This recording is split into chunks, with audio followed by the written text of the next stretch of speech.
عزیزانو نن په دوابه کې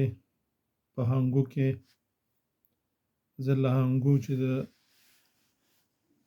دوابه ورته وایي په جومات کې د پولیسو په جومات کې چاودنه او ورسره په بلوچستان کې په مستون کې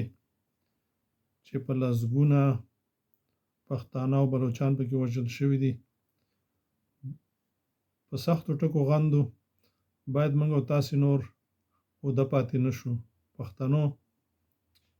غږ در باندې کوم که موږ او تاسې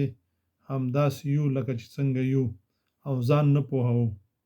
چې دا څوک کوي دا ولې کېږي او دا څنګه کېږي تاسو ښه په دې باندې خبر یاستئ کله چې دوی غواړي چې په پښتنو باندې سختې ورځې راولي بیا نو په دوی کې داسې کارونه پیل کړي یا خو خپل عسکر وژني او پولیس خو هسې هم پښتانه دي په دوابۍ کې خو هماغه د ټل او د انګو او د بړه چینار او د باګټو او د تورې وړۍ او د سپینې وړۍ او د ریسانو همدغه دي نور څوک نه دي همدغه پښتانه دي پکې ورکزي دي او بنګش دي او ملاخیل دي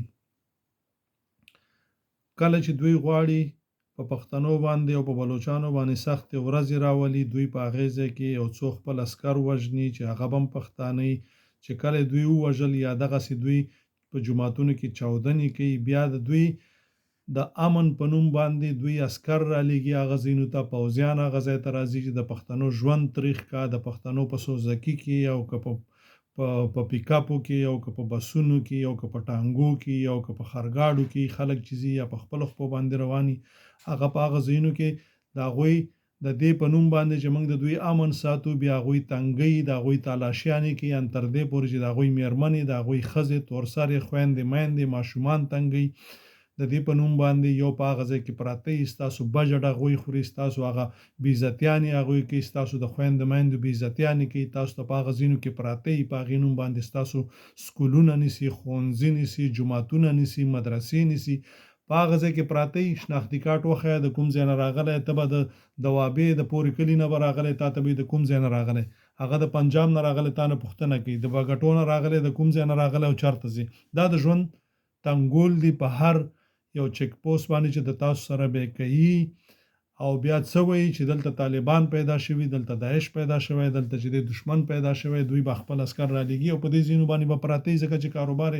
بند دی بیا د سوزکي نه پیسې واخله د بس نه واخله د فلین کوچ نه واخله د دکاندار نه واخله د تلو راتلو د کسانو نه واخله بیا یو سړی هلته وساته بند بویز او د هغې نه 50,000 واخله او 100,000 روپۍ ورنه واخله 20,000 روپۍ ورنه واخله دا د دوی لارې دي چې دی کوي نو پښتنو عزیزانو غږ در باندې کوم که چېرته ویښ نه شئ او همدغسې اوده پاتې یاستئ د بد نه به بدتر شئ دغه دماکې او دغه چاودنې مه هېر شي دوی قصداً دغه کارونه کوي او په سنیانو په شیګانو دواړو باندې غږ کوم چې دوی تاسو غواړي چې وجنګوي سره ډېر هوښیار اوسئ ډېر بیدار اوسئ تاسې په خپل امن وساتئ تاسو وګورئ چې دا څوک کوي تاسې متوجه شئ چې دا څوک کوي کله چې یو علاقې ته موږ او تاسې به لیدلي طالبان به راتلل داعش به راتلل موږ او تاسې به پېژندل په دې سړکونو په کوڅو کې به ګرځېدل کله چې دا نه وي دا که رام شي دا به د دوی خپلي نو غږ در باندې کوم چې بیدار اوسئ که بیدار نه شئ دوی غواړي چې همدغسې اوبه خړي کې میان ونیسي تاسو باندې ځمکه سره کړي تاسو باندې دلته بد امني راولي تاسو پنجاب ته لاړ شئ په پنجاب کې بیا د افغانانو په نوم باندې نیسي که شناختي کارت ورته وښیه وایي دا نه چلیږي دا درپسې بلاک کوي بس ګرځئ در په در خاورې په سر دا ځکه چې موږ بې اتفاق یو دا ځکه چې موږ د کور زمریان او پنجاب ته ګیدړان یو سورلنډي یو شغالان یو که چېرته موږ بېدیاته زمریان شو لکه څنګه چې موږ وو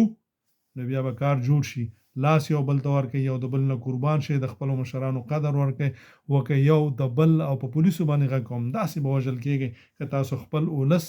دغسې تنګوئ او دغسې ځپئ ښه ورځ به نه ګورئ السلام علیکم ورحمة الله